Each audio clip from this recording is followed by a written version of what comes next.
Definition एक बार मैं फिर से रिपीट कर देता हूं।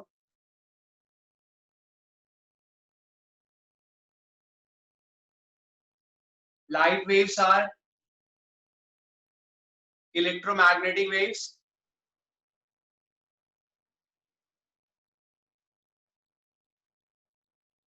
Electromagnetic waves are transverse wave. Electromagnetic waves are transverse wave. Full stop.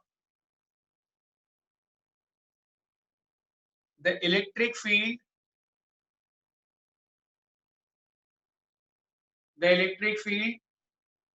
associated with the electric field and magnetic field, the electric field and magnetic field associated with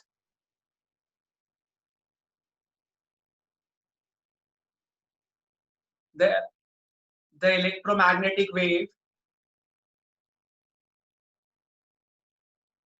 are mutually perpendicular,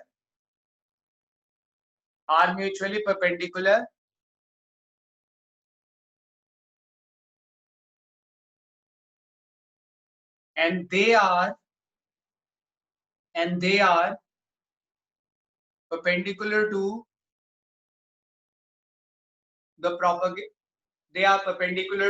the direction of propagation of waves. They are perpendicular to the direction of propagation of waves. Wave. तो ये है एक brief में definition electromagnetic waves. ठीक है, अब यहां पे हम सबसे पहले ये देख लें कि इंटेंसिटी जो होता है, इंटेंसिटी वेव की इंटेंसिटी,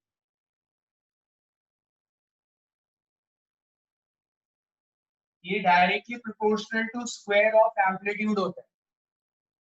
क्या तुम्हें ये याद है?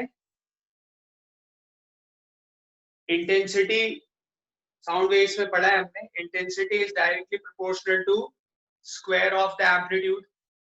ठीक है, तो एक पॉइंट आ गया कि intensity is directly proportional to square of the amplitude. ठीक, अगर हम यहाँ पे दो वेव कंसिडर करें, transverse wave, y is equal to a1 sin omega t minus kx, एक वेव ये ले लेते हैं, और दूसरा वेव हम कंसिडर करते हैं y2 is equal to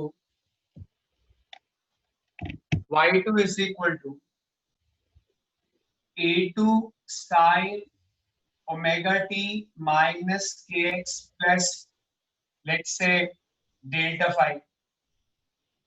ठीक है, ये हमने दो वेव कंसिडर कर। ठीक, इन दोनों वेव्स के बीच का फेज डिफरेंस कितने लोग बता पाएंगे? इन दोनों वेव्स के बीच का फेज डिफरेंस कितने लोग बता पाएंगे?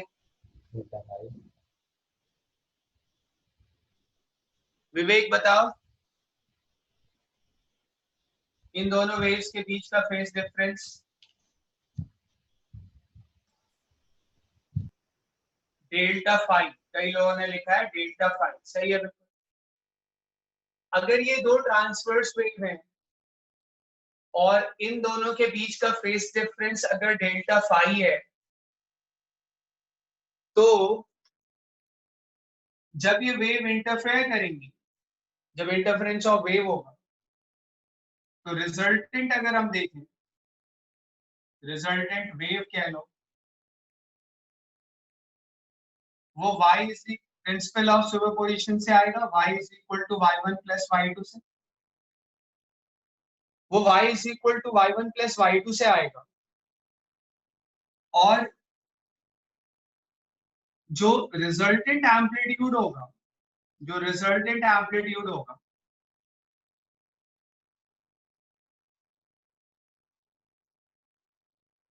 कितने लोग बता पाएंगे resultant amplitude?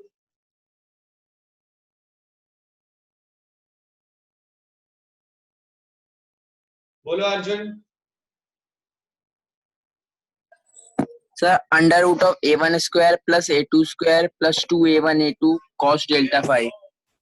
Under root of a1 square plus a2 square plus 2a1 a2 cos delta five. अच्छा, जैसे इसकी आवाज बिल्कुल क्लियर आ रही थी ना, वैसे भी जब भी तुम कोई आंसर देना तो माइक को, फोन को अपने मुंह के पास ले आना है या मुंह को फोन के पास ले आना, रिलेटिव है वो तो, और फिर बोलना। तो रिजल्टेंट एम्पलीट्यूड ये होता है, और मैं तुम्हें रिजल्टेंट एम्पलीट्यूड के लिए एक ब्रीफ में बता भी देता हूँ। कोई एक तरीका बता सकता है कि रिजल्टेंट एम्पलीट्यूड ब्रीफली हम कैसे जल्दी से निकाल सकते हैं? कोई तरीका रिजल्टेंट एम्पलीट्यूड निकालने का?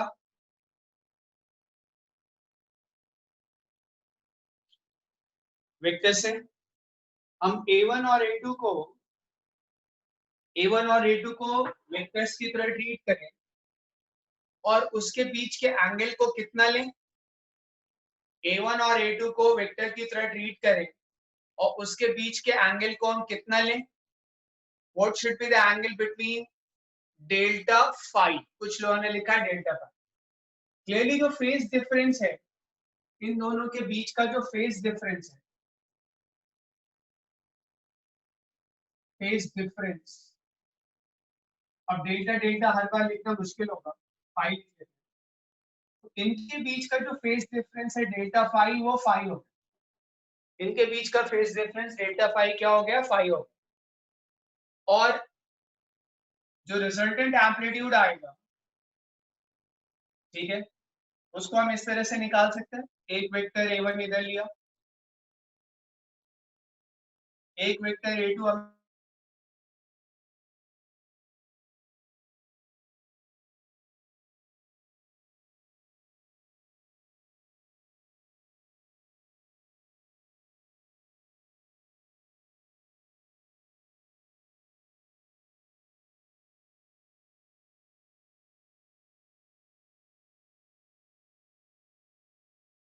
हमने इधर ले लिया।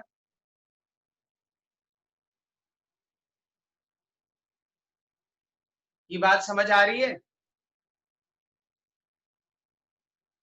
ठीक है, तो यहाँ पे अगर तुम देखो तो हम कैसे भी याद कर ले, ट्रायंगल लॉ से या पैरेललोग्राम लॉ से, ये रिजल्टेंट आ जाएगा एम्पलीट्यूड, ये रिजल्टेंट एम्पलीट्यूड आ जाएगा। और अगर मान लेते हैं कि दो से ज्यादा वेव्स हो, तब भी ये मेथड लग सकता है। ये पॉइंट क्लियर है तुम्हें? अगर दो से ज्यादा वेव्स हो तब भी ये लग जाएगा। सारे सारे जो वेव्स हैं उनके हम एम्पलीट्यूड को कैसे ले लेंगे? वेक्टर की तरह ले लेंगे और हम उनका वेक्टर एडिशन कर देंगे। तो यहाँ पे अगर हम देखें तो जो रिजल्टेंट वेव आती है, जो रिजल्टेंट आता है, हमें पता ही है कि जो रिजल्टेंट आता है वो होता है under root of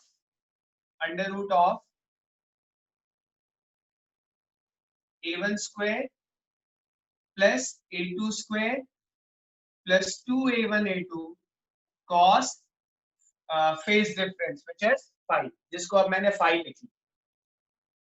phase difference को क्या लिख लिया है? फाई लिख लिया। तो ये आ जाए, तो हमने यहाँ पे रिजल्टेंट एम्पलीट्यूड निकाला। अब हम इंटेंसिटी निकालेंगे, रिजल्टेंट इंटेंसिटी।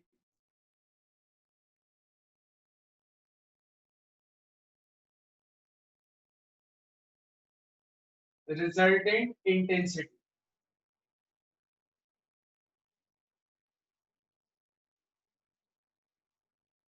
तो रिजल्टेंट इंटेंसिटी निकालें। मुझे ध्यान आता है कि मैंने ये पढ़ाया हुआ है कहीं ना किसी बैच में। कितने लोग रिजल्टेंट इंटेंसिटी बता पाएंगे?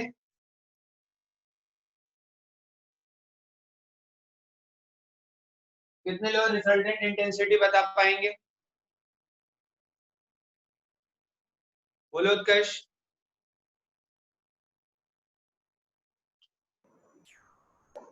Under root I1 plus under root I2 का होल स्क्वायर। नहीं नहीं।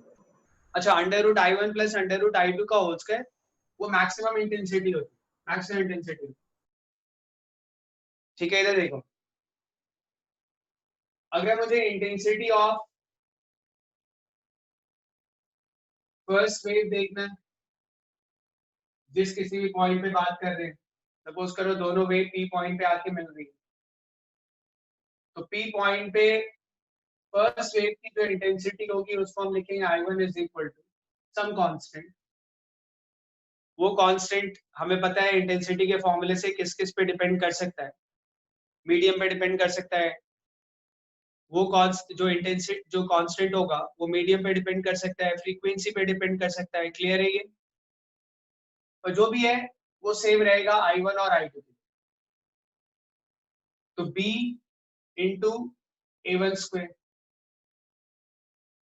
ठीक है, तो इंटेंसिटी ऑफ फर्स्ट वेव की बजाय मैं इंटेंसिटी ऑफ वेव लिखता हूँ। I2 क्या आएगा? B इंटू A2 स्क्वायर, ये आ जाएगा।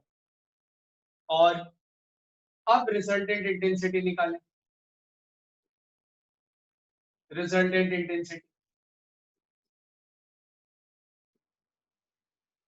इंटेंसिटी प्रोपोर्शनल टू एम्पलीट्यूड के स्क्वायर के होता है। इंटेंसिटी प्रोपोर्शनल टू एम्पलीट्यूड के स्क्वायर के होता है। तो मैंने B कांस्टेंट मान लिया और ऐसे लिख लिया। अब रिजल्टेंट इंटेंसिटी अगर हम लिखें, तो रिजल्टेंट इंटेंसिटी तुम कैसे लिखोगे? Resultant intensity is equal to B into जो भी रिजल्टेंट एम्पलीट्यूड है उसका स्क्वायर, जो भी रिजल्टेंट एम्पलीट्यूड है उसका स्क्वायर। तो I बराबर क्या आएगा? B into A square. A square हमें बताया क्या हो जाएगा, यहां से तुम देखो व्हाट इज A स्क्वायर।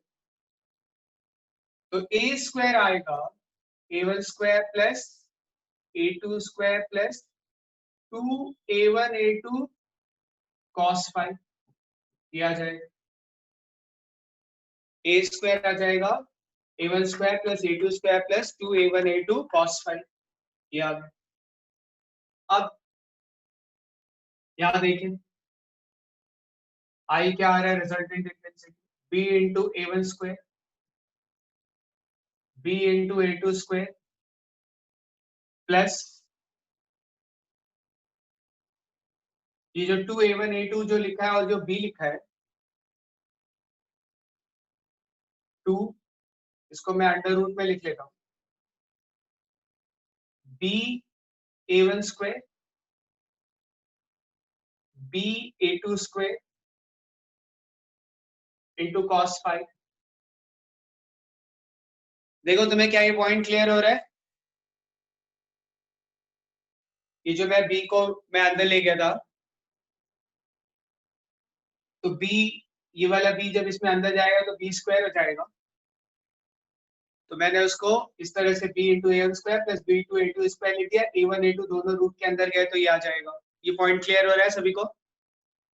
ठीक है, तो जो इंटेंसिटी आएगी वो तुम देखो B A1 square, B A1 square is I1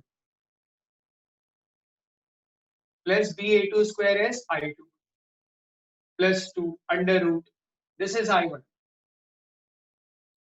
this is I2 and this is cos five. Five हमें पता है क्या है? Phase difference. Five is the phase difference. जब दोनों वेव P पॉइंट पे आ रही हैं, जब दोनों वेव P पॉइंट पे आ रही हैं, तो P पॉइंट पे जब वो मीट करके इंटरफेयर हो रही हैं, तो उस वक्त उस जगह पे at any instant of time क्या फेज डिफरेंस है? उस जगह पे at any instant of time क्या फेज डिफरेंस है? क्लियर है ये? तो हमारे पास आ गया A1 प्लस A2 प्लस, ये हमारे पास रिजल्टेंट इंटेंसिटी का फॉर्मूला है। ठीक है, और अगर हम यहां से देखें तो हम यहाँ से मैक्सिमम इंटेंसिटी, मिनिमम इंटेंसिटी वगैरह निकाल सकते हैं। तो पहले तुम जरा इतना नोट कर,